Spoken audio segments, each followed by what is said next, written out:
Oh, only a 2. Welcome to the Shoo Rayner drawing channel on YouTube. And today I'm going to show you how to draw a dice. And if you've been on my other channel, Draw Stuff Real Easy, you'll know I've already done a dice. And it's really weird because some people make comments on there and say, oh, a dice, that's just, yeah, the most easy thing in the world to draw. And other people say, I can't draw it. I just can't draw it. They can't see it. They don't know how to do it. So I'm going to show you, look, if you draw a square, and then you draw another square just up and to the side of it, a little bit like that. When you join those corners together, you get a cube. And I hope you can see that it's a cube. And then if you put a bit of shading there, so the sun is coming down here, and then this face will be shaded as well, and that will kind of make the cube. And then all you need to do is to kind of erase those lines, and there you have your very, very simple cube. And I'm going to do a whole playlist on things based on cubes, because I'm squares and cubes are kind of the real basis of drawing, and I'm kind of I suppose this is kind of drawing 101 kind of thing. And but that's it's a bit kind of just square. So how do you make it a bit more interesting? Well, if you get draw again your square, but this time, okay, if we put that fairly equal, so there's this fairly similar distance, but this time, look, that distance there, don't do the same distance, do about half the distance, and here, that distance there, do about half the distance down on that side. And then when you connect up those lines, then these lines here will actually be going off and meeting at a point somewhere over here somewhere, and that gives us perspective. It gives us a 1-point perspective, and that just makes it that little more interesting. And again, you can put your shading in around there.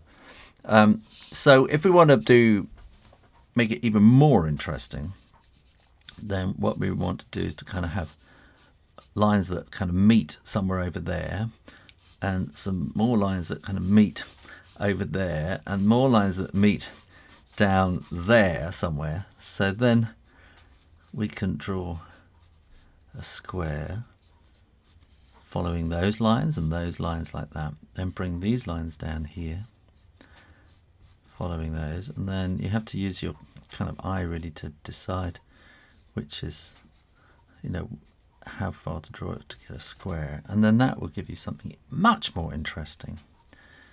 So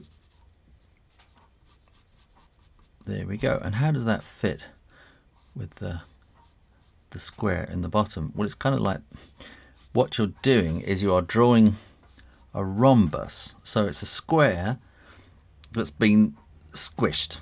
Does that make sense? It's being pushed over, so it's a parallelogram, I think, because that is equal to that in theory. And then if you do a similar square but make it smaller again like that, then that will give you roughly what we're doing. It's kind of along the same lines, isn't it? It probably wants to go down a bit more, and you have to play with it as you go along. So I now want to turn this into something a bit more interesting, because I've just recently got really interested in t-shirts. Okay, so I want something a little more interesting, and I'm going to draw something kind of like that. That's feeling about right.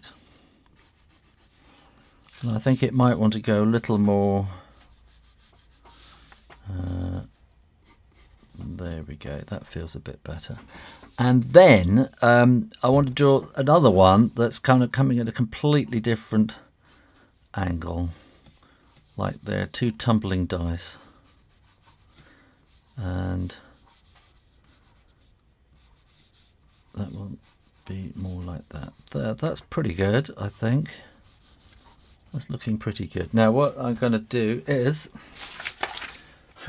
if I can find my ruler, I'll get a shorter ruler to keep it all in the camera. I'm going to go and do that quite hard, because I'm going to trace this in a minute. Because I can.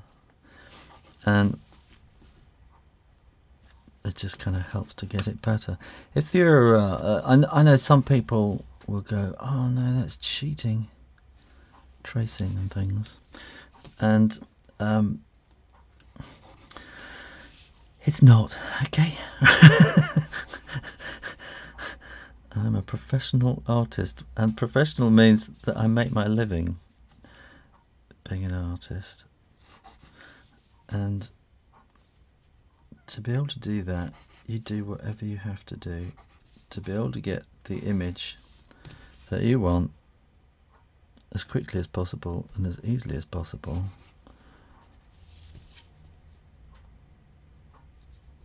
And that's what you do. So I'm going to need some circles on there. And I think we're going to have a kind of 3 along the top. So if we kind of draw, what I'm going to do is I'm just going to draw cross lines, corner to corner. So just to give a feel for what's going on, I think that might probably go that way. And so I want a 3 across the top, like that. So I'm going to have, can you see 3, 1 and 2. So I'm going to want 3, 2, that's going to be, so that should go right in the middle, like that. And look, what I've done is, I've cut out a square here, cut a circle out of this square, and I want you to see what happens as you tilt it over. That circle becomes more and more of an ellipse, okay? And also you can see these lines here start getting, they're not parallel. Here they're parallel, but now they're not. They're kind of pointing into a point somewhere over there, aren't they? And this is what happens. This is perspective, and that circle gets more and more of a shallower ellipse, and they get harder and harder to draw the more it goes, it falls over. So this is quite on the top. So these are quite kind of fat ellipses. This is harder. I can never work out which way that's going to go, so I'm thinking, I think, yeah, it does kind of go like that. And this is 2, this was 2, wasn't it, on here? So again, we want kind of 1 and 2. So that's 3, 4, 5, 6, 7. So we want a 4 on the top, because I think 7 is kind of the lucky one. Let's get a 4 and a 2 and a 1. Let's keep this simple. So we're going to want these to kind of fit in there. So these are going to be pretty much circles on the top, like that. And then we're going to have that there. So that doesn't, oh, what does that feel like? I'm going to have a little think about this. So that's kind of along there. And again, that's kind of going in that direction. So even though the 2 are that way, so we're going to want them to be, yeah, that feels right. They kind of fit there like that, don't they? Yeah, kind of. Like, yeah, that makes sense. Oh no, so it wasn't, was it? It was the 4. Where's the 4 gone? Oh no. 2. Yes, that's right. Good. And then of course the 1 will be quite flat like that. And now what I'm going to do is I'm going to trace this onto watercolor. I'm going to use my light box, and then I'm going to watercolor it in, and all the rest of this is going to be speeded up, and I'll talk you through it. Okay, well, I've put the drawing on my light table, so the light is coming through, and I'm doing a clean copy on watercolor paper so that it's nice and clean, really. You can do this on a window if you like. Just take one onto the window and you know, sort of let the light come through from the window. And now I'm colouring it in, trying to get that kind of semi-translucent look, which is not easy. And I'm not happy with this shape of those ellipses. I think they're all a bit too squashed, and I might have to do that again if I do a t-shirt. So what you need to do is keep doing it, and practice and drawing until you get it right, as I keep telling you at the end of all my videos. So put a bit of shadow underneath it, and there you are. I'll see you next time. You take care now. Bye bye.